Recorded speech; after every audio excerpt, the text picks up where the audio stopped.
I've got 5 things I want to talk to you about for new church security members, but for any of us, we really need to review these, I believe, to keep ourselves on top of what our true goals are, what our true mission is. So let's get started talking about those. We need to talk about the church's mission. What is your church's mission?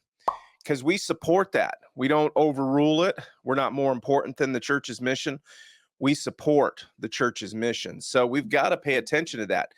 You're providing safety and security, but you're really supporting your church's mission, your church's values.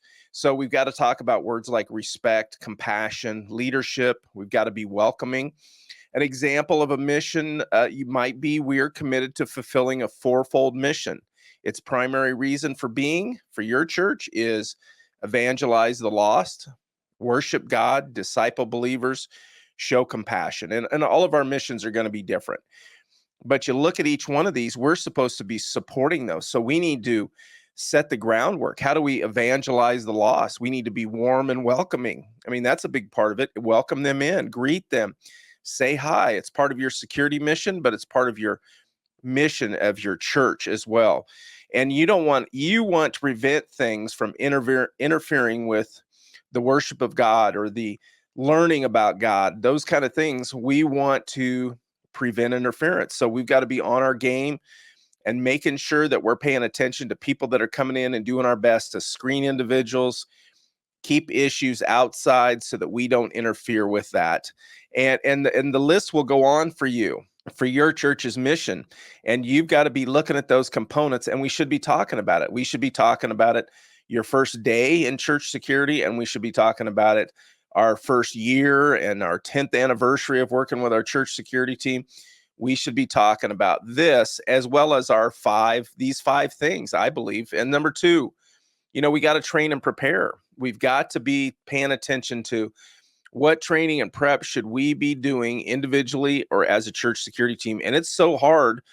I'm a church security team leader, and I know how hard it is to put training together, to get people to show up for the training, to schedule it at a time when it doesn't conflict with other issues at the church, all of that kind of stuff. And so, we need to be looking at precisely what kind of training should we be doing. And here's just a few of my thoughts. We should be, as new members, but also as we've been around a while, we should be making sure that we know our tools. So if you're not getting enough training, and you're probably not, then you should be looking for some of your own training to get better at using your firearm or your spray or whatever tools you have. You should be looking to get better at those tools with those devices. And so training once a year may not be enough for you, and you should go out a little bit more often. And what are the security basics? We talk about those throughout our videos here. You can go back and look at any number of different videos, but what are the basics? What are the basic protocols, basic things that we need to be able to pay attention to? How do we respond to emergencies? What should be our, tactic for as we respond to something and dealing with those? And what are those emergencies? And we know that the biggest issues that we'll face statistically is we're going to have medical emergencies. We're going to have people attempt to interrupt our services. And then we're going to have domestic related issues, whether it's domestic violence type situations that come to our church, people are disputing, or we may even have issues related to paperwork, restraining orders, no contact orders, child custody. Those are the big issues. And so we should be talking about those based on our local. And I can't tell you everything of how your local prosecutors or how your local folks work as far as paperwork goes. And many of you are watching from around the world. So it's those kind of things that you want to pay attention to. What are the big issues and how can I handle those and being prepared? So medical emergencies, we've got to be paying attention to that and have some training in those areas. We need to continuously learn about our communication, those kind of things, current best practices. What are the current threats? And we try here on this channel to provide you with, this is happening. This is a big deal that's happening. This major incident occurred.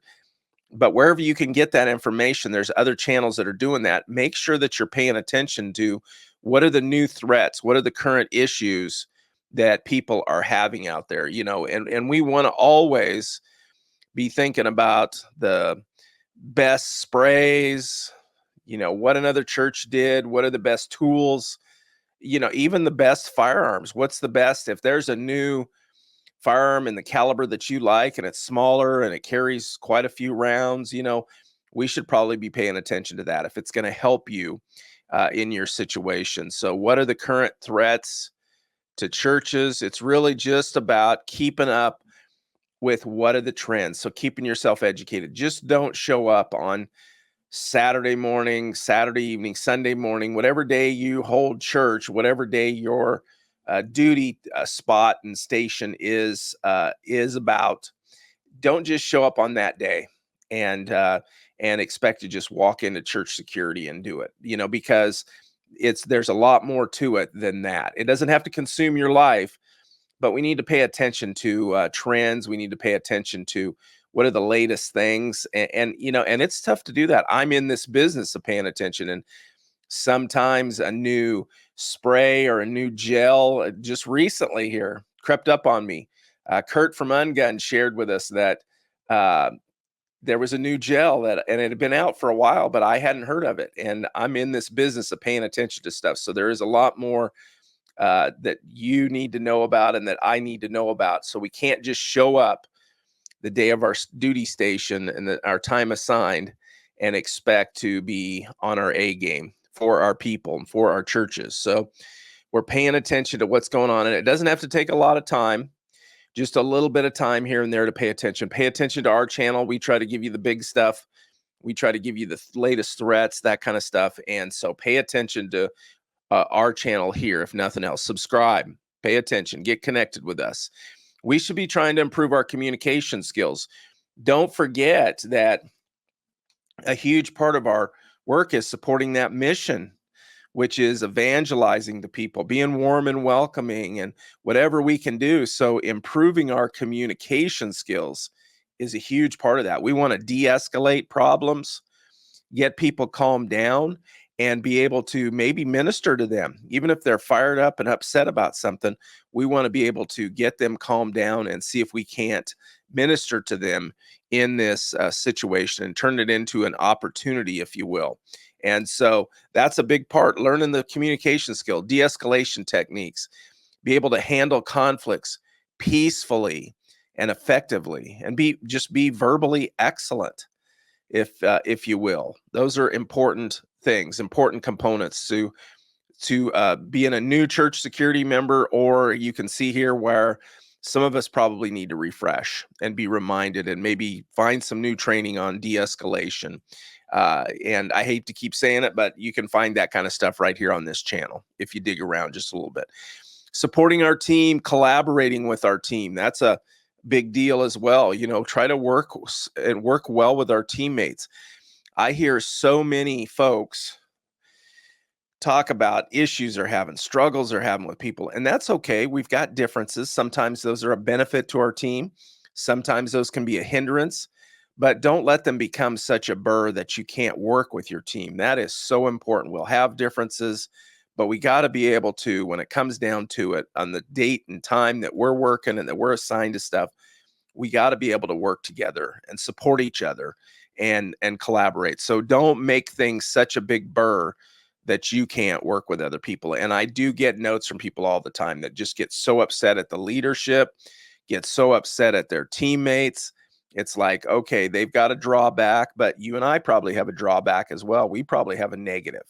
And so they've got a negative, but the reality is we work with it the best we can, and we try to encourage where we can as well. So whatever we can do, but we've got to maintain that ability to work with them and support each other and share information wherever we can.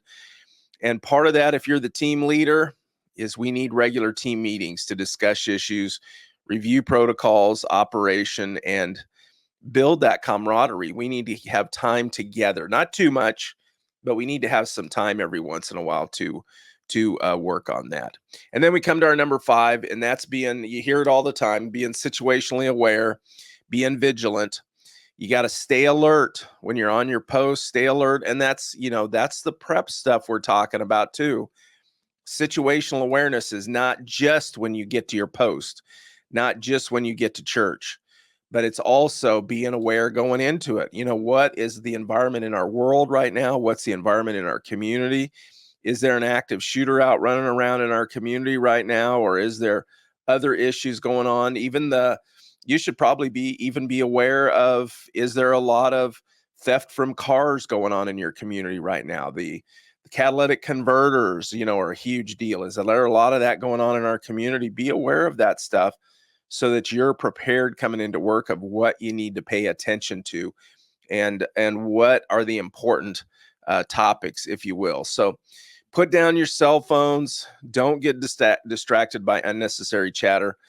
And I think those are probably two of the biggest ones that I see with teams and with my team is we get sidelined, we get too involved in a conversation that probably should be saved for later. It's not a person we're screening, it's not a new guest. It's somebody that's been around the church for 20 years, and we just all of a sudden decide to grab a donut with them and start having a long conversation, and that completely distracts us from our mission. And then the cell phones. Some of you use the cell phones to communicate. I get that, but probably surfing on our pages, on our social media pages, or the latest garage sale pages, probably isn't appropriate when we're doing our security task at church. We need to pay attention, and you'd be surprised how fast somebody can walk by you and your post and you not be able to see them. In fact, I challenge you to go back and look at the Houston church shooting, and you'll see when that suspect comes into the church, you'll see one of the primary security people that was near that post is actually on video. They're looking through their phone. They're looking at their phone. I don't know what they're doing. I think an investigation later found out what they were doing, which wasn't really bad. It was what you and I might be doing, looking at social media or something else. But we're paying more attention to our phone than the tasks that we're supposed to be doing. So think about these kind of things, and realistically, what can we be doing to improve ourselves? But what are the steps? If you're a new person, what can you do to improve things? And the better you are, you might be able to influence others on that team as well. And those of you that have been around for a while, you and I need to make sure and step up our game and try to do the best we can to improving what we're doing or staying current and paying attention. We've got training here at churchsecurityanswerman.com. You can always go there. There's so many free resources. There's so many things that you can find. There's a free list there of like 23 different trainings that you can go look at that are videos on our Church Security Answer Man YouTube page. But there's a list there so that it'll help you go look at those videos and see other things, see some training that you can use for yourself or your team. We've got all kinds of resources there for you, and I would suggest strongly that you go there. And I hope that you'll subscribe and join us on this channel, and then take a look at this next video.